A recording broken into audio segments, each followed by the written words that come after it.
복 받는 방법이 있으면은 하고 그대로 하고 싶으세요? 저주받은 방법이 있으면 그대로 하고 싶으세요? 그러니까 이 세상에는요, 뭐가 되기 위해서는 그걸 하는 길이 반드시 존재합니다. 예를 들어서 내가 판사가 되고 싶다라는 생각을 했으면 판사가 되기 위한 길이 있어요. 그 방법이 있어요. 그대로 가면 되고요. 그런 것처럼 모든 것에 방법이 있는데 복과 저주 그 두 가지를 성경에서 은근히 꽤 많이 얘기하거든요. 그래서 한동안 우리 한국 교회가 옛날에 그 복 받는 얘기를 조금 애매하게 하셔가지고 욕을 좀 많이 먹은 적이 있어요. 그러다 보니까 복에 대해서 얘기하는 게 굉장히 좀 뭘까 그런 속물 같다? 복에 대해서 교회가 얘기하고 신앙에서 복을 얘기하는 것이 기복신앙이다. 이런 이제 부정적인 생각들이 많이 자라났습니다. 근데 우리 교회만 그런 게 아니라, 우리나라 교회만 그런 게 아니라, 그 미국에 있는 대형 교회들은요, 순 다 복 받는 얘기로 이제 잘 됐다? 잘 된 거랑 별개로 커졌다. 커진 거랑 잘 된 건 다르죠. 몸집이 커지고, 사람들이 많이 몰려오게 된 경우가 있습니다.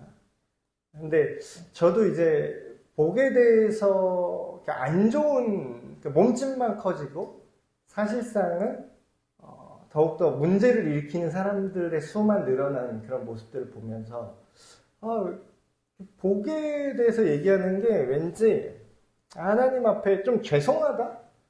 그런 생각이 들기 시작한 거예요. 근데 오늘 우리가 읽은 이 신명기 말씀, 오늘 30장 앞부분에 읽었는데 더 중요한 구체적인 얘기는 우리가 읽진 않았지만 28장에 보면요. 하나님께서 대놓고 자, 복을 받으려면 이렇게 하면은 이런 복들이 너희한테 주어질 거야.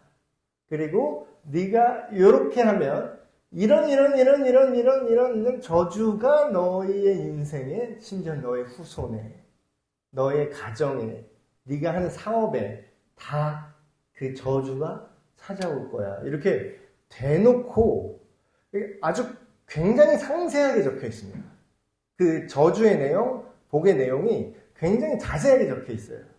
뭐 이렇게까지 얘기를 하시나 싶을 정도로 사람 빈정상할 정도로 안 좋은 얘기가 구체적으로 적혀 있고 아주 기분이 좋을 정도로 좋은 얘기가 써 있습니다. 아마 신명기 28장을 꼭 한번 읽어보십시오. 거기에는 이제 사업하시는 분들이 좋아하는 구절도 많이 나와요. 네가 들어와도 복을 받고 나가도 복을 받고 그럼 복 받는 얘기와 사람들이 상대적으로 별로 보고 싶어하지 않는 네가 뭘 해도 망할 것이요, 네가 번 거는 딴 애들이 가져갈 것이요, 이런 저주들. 그러니까 대칭으로 이렇게 복만 얘기하는 게 아니라 저주를 같이 이렇게 두 가지를 동시에 제시를 하고 있는 모습을 보게 됩니다. 그래서 오늘 여러분 잘 아시겠지만 혹여라도 여러분이 잘못 생각하고 계셨던 복과 저주에 대한 그런 잘못된 이미지 때문에 진짜 좋은 복이 있는데 이거를 하나님 앞에 구하지 못하거나 아니면 이게 정말 저주받은 건데 그거를 복받은 걸로 착각하거나 이런 일이 없도록 오늘 말씀을 좀 잘 풀어보려고 합니다. 복받는 방법과 저주받는 방법, 이게 자세하게 이야기 시작하기 전에 이거부터 먼저 짚고 넘어가 보세요. 여러분 방법이 있으면 하고 싶으세요? 방법을 알면 하고 싶어요? 이게 더 중요한 것 같아요. 이게 복이라고 하니까 좀 잘 안 와닿는데 세상 사람들이, 모든 사람들이 다 알아듣기 쉬운 거, 부자 되는 강의를 한다 그러면 사람들이 돈을 싸들고 와요. 강의가 1시간 강의 듣는데 500만 원짜리 강의도 있더라고요. 그 500만 원을 내고 그 1시간 강의를 들으면 어디에 부동산 뭘 투자하거나 주식을 뭘 사거나 이거를 그 이상 뽑는다라는 거예요. 그러니까 500만 원 내고 그 얘기를 들으러 가는 게 안 아까운 거죠. 그러니까 여러분 부자가 되는 방법이 있다면 미친 듯이 그거 하고 싶어 해요, 사람들은. 그걸 진짜 알아내서 꾸역꾸역 하고 싶죠. 근데 반대로 내가 망하는 방법, 요거는 별 생각이 없어요. 근데 망하는 거를 요것만 안 하면 되거든요. 그래서 제가 뭐 TV에 뭐 그 요식업을 이렇게 조언해 주시는 그 백종원 씨, 그분 사장님이죠. 그분이 하시는 방법이 이제 망하는 걸 피하는 법을 이제 알려주시더라고요. 요걸 하지 마라. 요거를 하지 말고 요거를 안 하면 중간 이상을 간다. 그래서 근데 이런 것들은 제가 지금 말씀드린 거는 단순히 돈의 풍요로움에 얽힌 이야기 아니면 사업이 성공하고 망하는 이 정도 얘기지만 여기서 성경에서 말하는 하나님께서 얘기하시는 복과 저주는요. 이 모든 걸 포함하는 우리 인간의 행복이냐 궁극적 행복이냐 궁극적 저주냐 불행이냐 요거를 가르는 엄청난 일입니다. 이거를 뭐 안 믿으면 그만이지만 만약에 방법을 모른다면 이 얘기를 들으셔야 돼요. 그 방법을 하나님께서 직접 알려주십니다. 자, 먼저 이거부터 설명을 해야 될 것 같아요.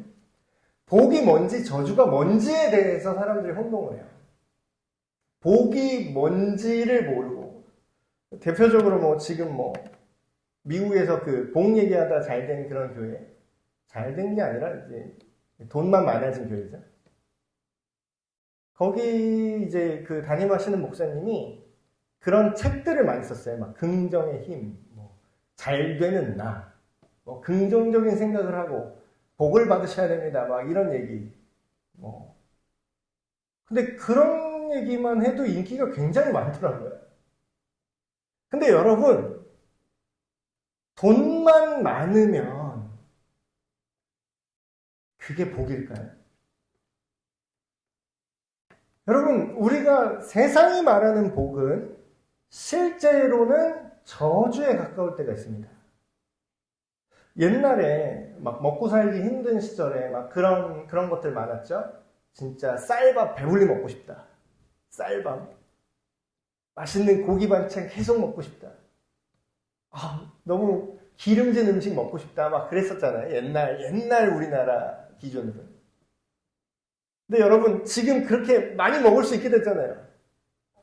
근데 오늘날은 어떻게 얘기하는지 아세요? 그렇게 먹으면 죽어요. 옛날엔 그걸 복이라고 생각했잖아요. 엄청나게 쌀밥 새끼 뭐 요즘은요 쌀밥이 혈당을 올린다고 당뇨병 걸린다고 쌀밥을 안 먹고 다른 밥 먹어요. 뭐 보리밥, 현미밥 먹으라고 그러세요. 고기 기름진 거 그렇게 먹으면은 심혈관 질환, 심장병 생겨서요 중간에 갑자기 죽습니다. 우리 생각이 어떻죠? 우리 인간의 생각이라는 게 이래요. 그때는 그게 복인 줄 알았어요. 그렇게 배부르고 등 따서 막 진짜 상단을 휘어지고 배 터지게 먹으면 그게 복인 줄 알았어요. 근데 나중에 의학이 발달하면서 밝혀진 사실은 뭐죠? 그렇게 하면 빨리 죽죠. 그렇게 하면 사실상 저주였던 거예요. 이런 예들이 너무나 많습니다. 지금 먹는 거 하나 갖고 얘기를 했잖아요. 우리가 복이라고 생각했던 거 그게 오히려 저주가 되는 경우가 굉장히 많아요. 근데 오늘 하나님의 말씀에서는 뭐라고 얘기했냐면 복이 하나님과 함께 사는 것이 복이라고 합니다. 근데 이게 잘 동의가 안 되세요. 아직 성경을 잘 모르시고 하나님을 잘 모르시는 분들은 교회에 와서도 어떤 생각을 가지셨냐면 교회에 내가 하나님한테 잘 보이면 하나님이 나한테 복을 주실 거야. 그래서 밖에서 내 사업이 잘 되게 하실 거야. 이런 식으로 복을 빌어요. 신앙생활을 이렇게 하세요. 근데 여러분 이런 거는요. 저기 불교에도 다 있어요. 불교에도 그 연등 하나 달아놓더라고요. 그거 돈 얼마 10만 원짜리 있고 뭐 100만 원짜리 있고 뭐 1000만 원짜리 있고. 그래서 그 돈 내갖고요. 거기다가 이제 비는 거예요. 부처님 잘 좀 봐주십시오.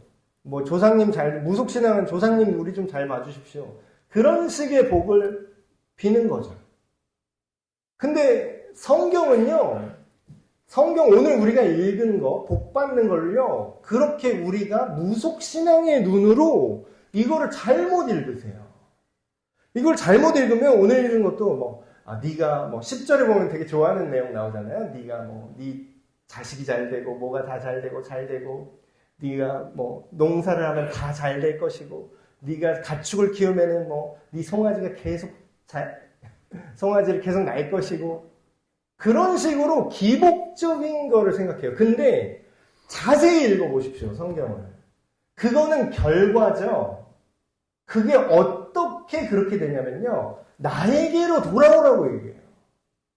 하나님께로, 나 여호와께로 너희가 마음을 다하고 너희 뜻을 다하여 나에게 돌아오는 게 그 모든 복이 될 것이다, 이렇게 얘기해요.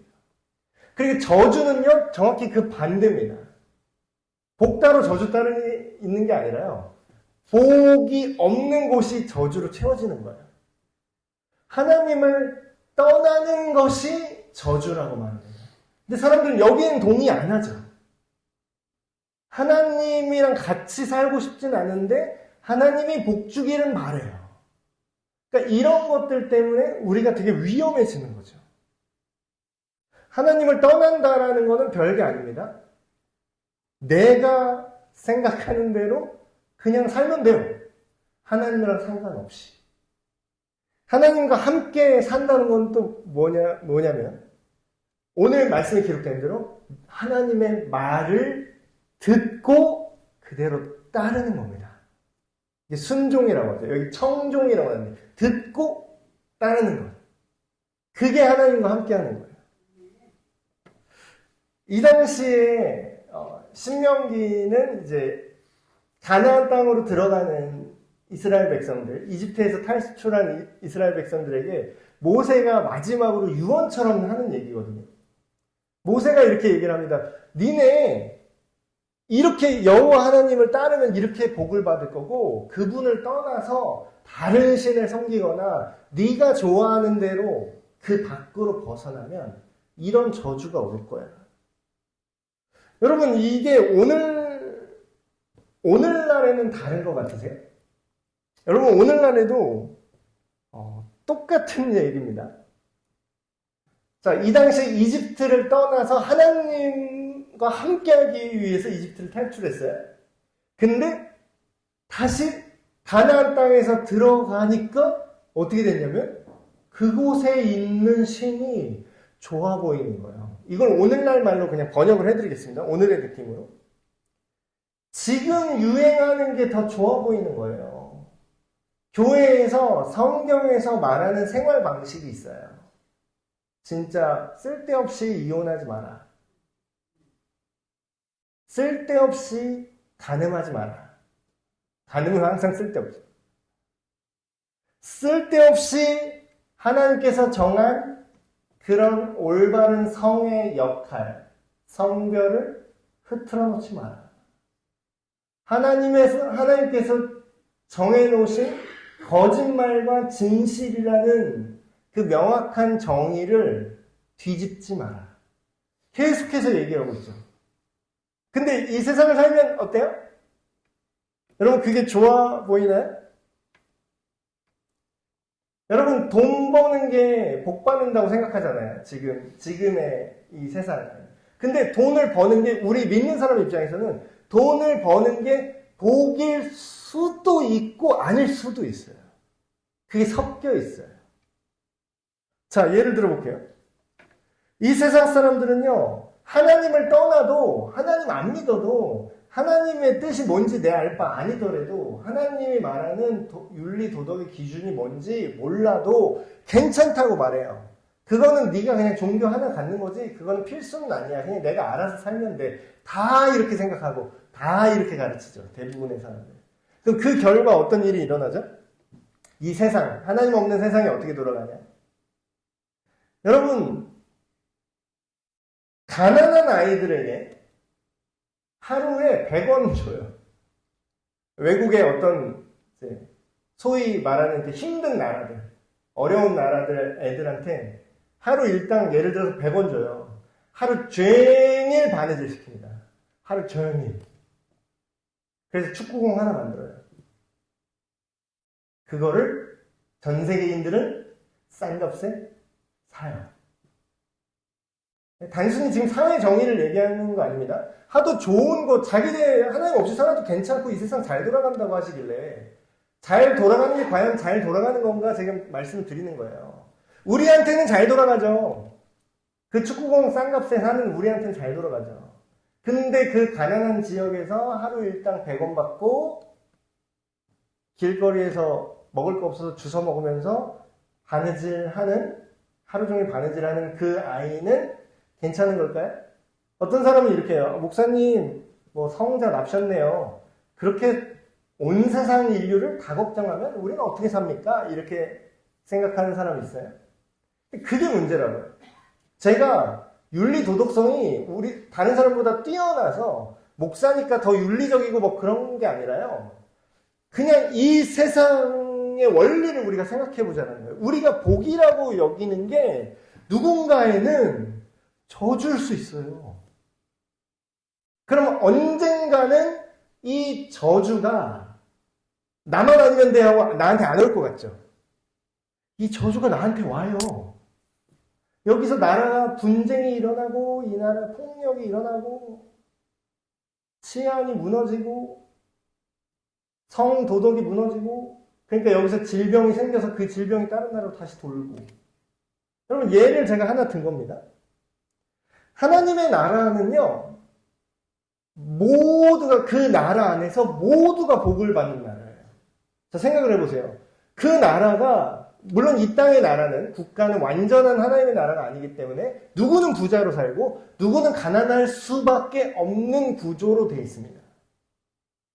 이게 뭐 어쩔 수 없어요. 이거는 우리가 이상적인 내용을 해도 그게 지금 이 땅에서는 완전히 이루어지지 않습니다.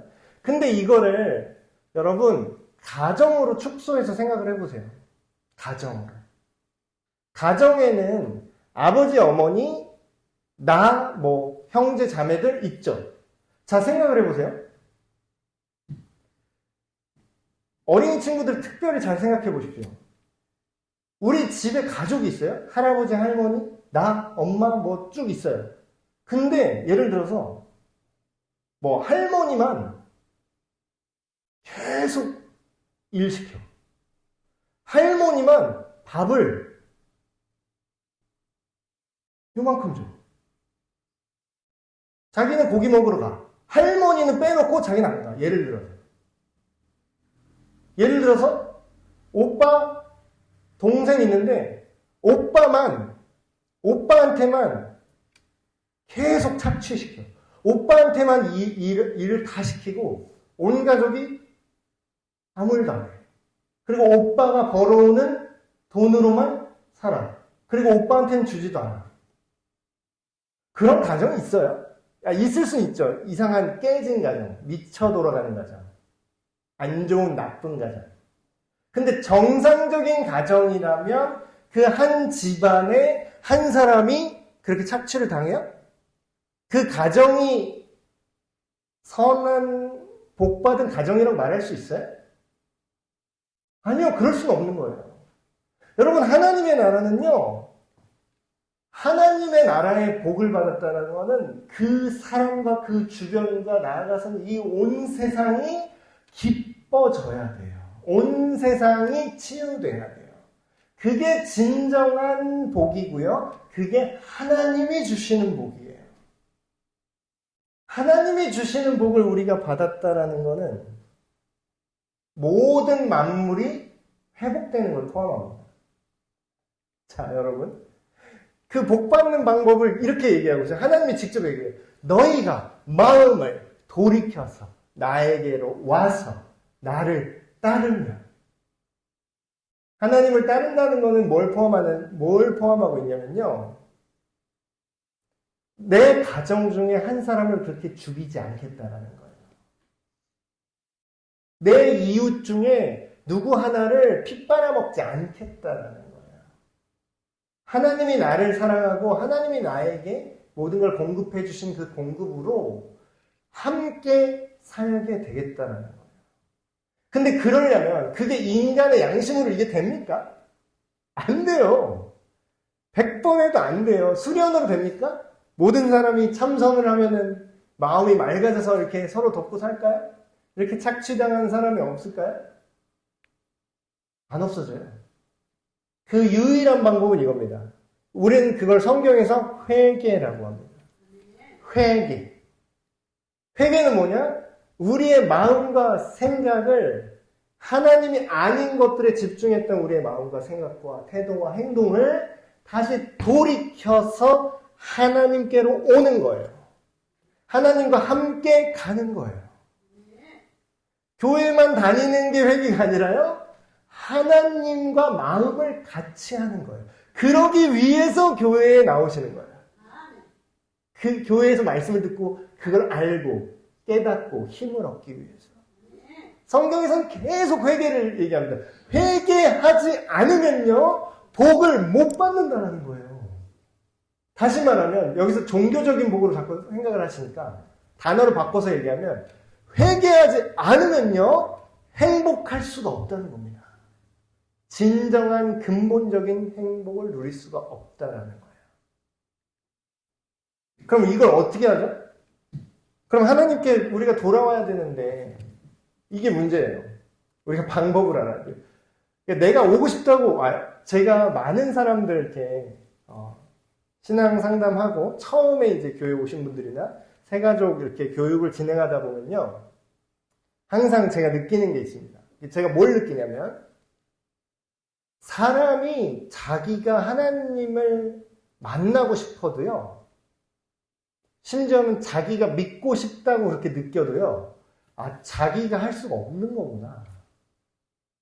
물론 하나님을 알아가려고 자기가 그 시간을 낼 수는 있어요.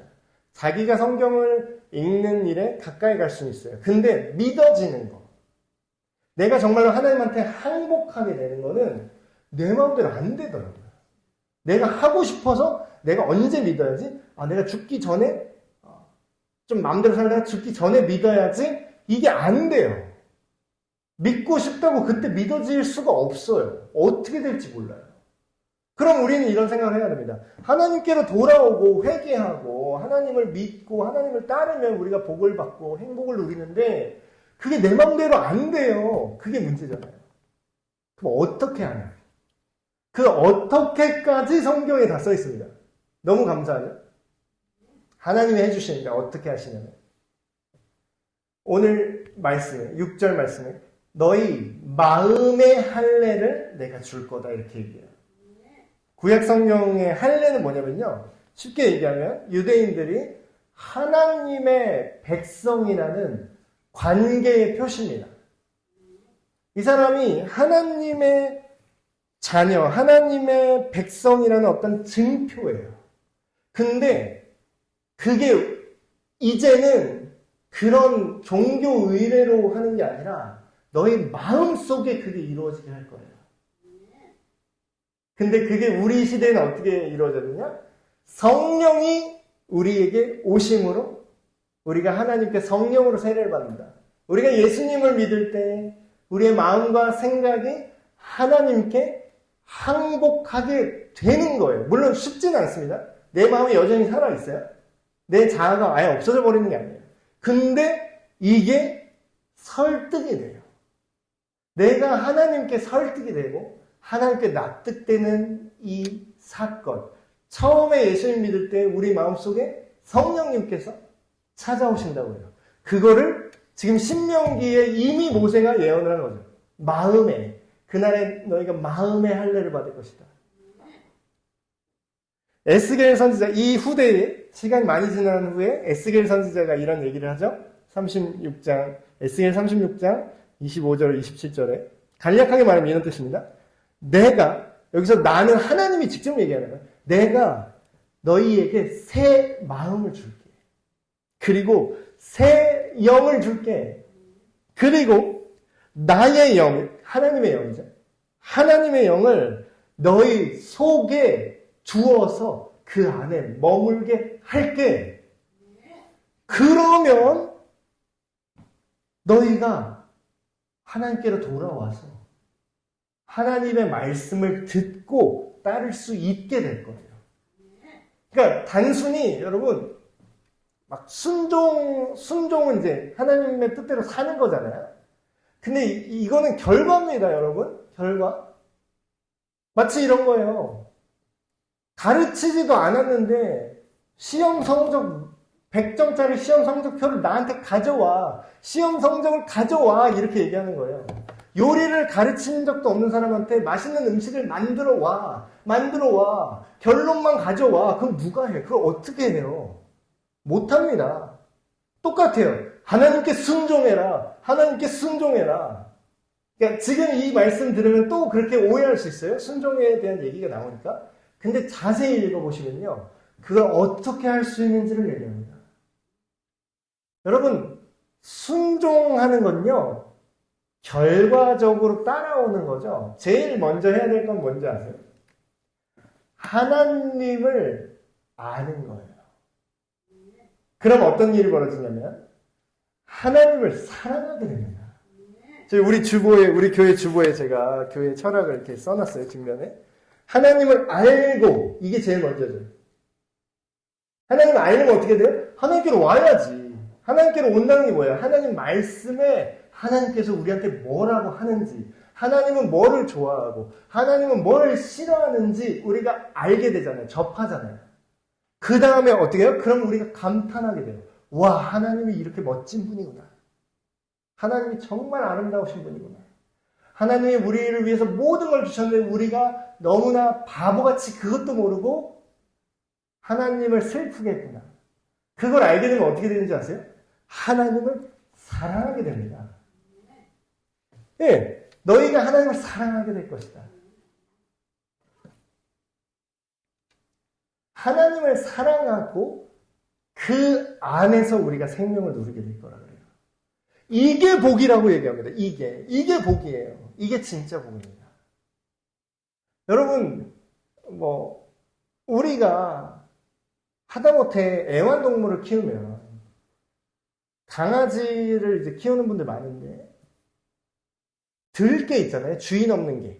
길거리에서 그냥 이제 버려져서 사는 개들의 평균 수명이 몇 년인 줄 아시나요, 혹시? 평균 5년, 5년 산대요.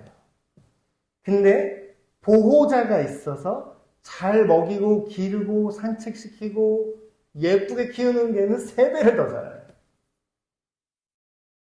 여러분, 이게 뭘 얘기하냐면 우리 하다못해 인간 주인도 이렇게 사랑으로 그 안에서 사랑의 관계로 삶을 같이 나누면, 함께 살면 이렇게 생명이 길어지는데, 하다못해 우리를 지으신 하나님과 함께 살면 우리가 어떨 것 같으세요? 단순히 오래 살고 부요하게 살고 이런 차원을 떠나서 하나님이 가진 선함과 지혜로 우리가 얼마나 잘 배울 것 같으세요? 얼마나 선함에 그게 민감해질 것 같지 않으세요? 선한 것에 민감해지면 다른 사람을 잘 돌아보고 사랑하고 섬기게 되겠죠. 근데 심지어는 그게 우리가 사는 날 동안 우리가 죽어도 뭐라 그래요? 내가 너를 사랑하고 네가 나를 사랑하는데 우리 그냥 영원히 살래? 너 나 있는 곳에서 같이 살래? 네, 하나님, 나 있는 곳에 같이 살자. 하나님 곳엔 죽음이 없어요. 거긴 죽음이 없어요. 그걸 영생이라고 합니다. 성경에서. 그게 복이에요. 뒤에 계속 우리가 좋아하는 내용이 나옵니다. 이제 모든 것이 잘 될 것이다. 근데 이걸 옛날에 부흥 강사들이 잘못 얘기했어요. 이 땅에서 복, 이 땅에서 돈 잘 버는 것만으로 이걸 얘기했어요. 그러니까 기복주의가 됐죠. 그러니까 무속신앙이랑 별 차이가 없게 됐죠. 그랬더니 사람만 많이 모였지 하나님이 누군지를 모르니까 하나님의 진정한 복인 하나님을 믿게 되는 것, 하나님의 자녀로 거듭나게 되는 성령님이 우리 안에 오시는 것을 전하지 못하고 그저 복받는 얘기, 그저 잘된 얘기. 그렇게 교회 사이즈만 커지면 어떻게 돼요? 사람들 복받으려고 많이 나왔어요. 근데 어때요? 금방 실망합니다. 왜냐고요? 그건 진정으로 하나님과 함께 하는 게 아니니까 뭐가 오죠? 그 인생에 저주가 와요. 사업이 망해요. 그러니까, 내 교회 다니면 사업 잘 된다고 해서 내가 왔는데 안 되네. 그러니까 안 되지. 모든 일이 잘 된다는 뜻을 우리가 마지막으로 살펴보고자 합니다. 내 하나님, 너의 하나님 여호와께서 너의 손으로 하는 모든 일, 우리가 하는 모든 일이래요. 우리의 몸에 태어난 우리의 자녀, 우리 자녀가 막 대통령 됩니다, 막 국회의원 됩니다, 우리 자녀가 잘 나갑니다. 그럴 수도 있고 아닐 수도 있어요. 근데 여기서 말하는 잘 된다는 게 뭐죠? 여러분, 부모가 하나님을 사랑하잖아요. 그럼 그게 자녀한테 전달이 됩니다. 자녀가 하나님을 알 수 있는 확률이 아주 높아져요. 여러분, 지금 한국교회의 2세 통계를 냈는데 부모가 안 믿고 신앙생활하는 사람의 비율이 점점 없어집니다. 다 교회에서 신앙생활을 하고 있는 2세들은 다 부모들이 믿는 사람들만 남아있어요. 점점 없어져요. 이 하나님의 복이 하나님을 아는 부모로부터 자녀에게 전달된다는 거죠. 네 가축과 새끼, 너의 토지의 소산, 우리가 하는 사업들 잘 될 수도 있고 안 될 수도 있는데 하나님 입장에서는 무조건 잘 돼요. 왜냐고요? 부피와 크기가 커지는 것만이 잘 되는 것이 아니라 그 안에서 선하고 아름답게 질적으로 높아지게 됩니다. 다른 사람들은 사업이 엄청 커져요? 근데 그게 저주가 될 수 있다니까요. 대기업이 다 좋은 줄 아세요? 그 대기업이 뭘 하니까 다른 쪽에서는 그 지역사회가 파괴되는 경우도 있어요. 여러분, 돈 잘 버는 게 모두를 다 잘 살게 하지 않아요. 여러분, 잘 되는 것의 기준, 제가 이것도 말씀드리겠습니다. 여러분, 마약업자가 돈을 얼마나 많이 버는지 아세요? 얘를 안 좋은 걸 들었는데. 마약 파는 사람이 저기 멕시코의 그 마약왕, 거의 국가만큼 돈을 갖고 있을걸요? 웬만한 가난한 나라보다 그 사람이 돈을 더 많이 갖고 있어요. 몇 조, 해?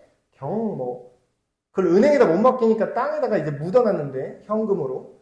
그거를 어디 있는지 못 찾을 정도로 땅에서 막 썩고 있대요. 그래서 땅 파고 막 그 유행했어요. 멕시코 땅 파는 게 유행이었대요. 그게 너무 많이 땅에다 돈을 묻어놓으니까 어딘지 까먹은 거야. 그래서 그게 땅에서 썩어서 나오고 막 이래요, 돈이. 여러분, 멕시코 마약왕이 그 정도예요. 여러분, 우리가 그걸 복 받았습니다, 이렇게 말할 수 있을까요?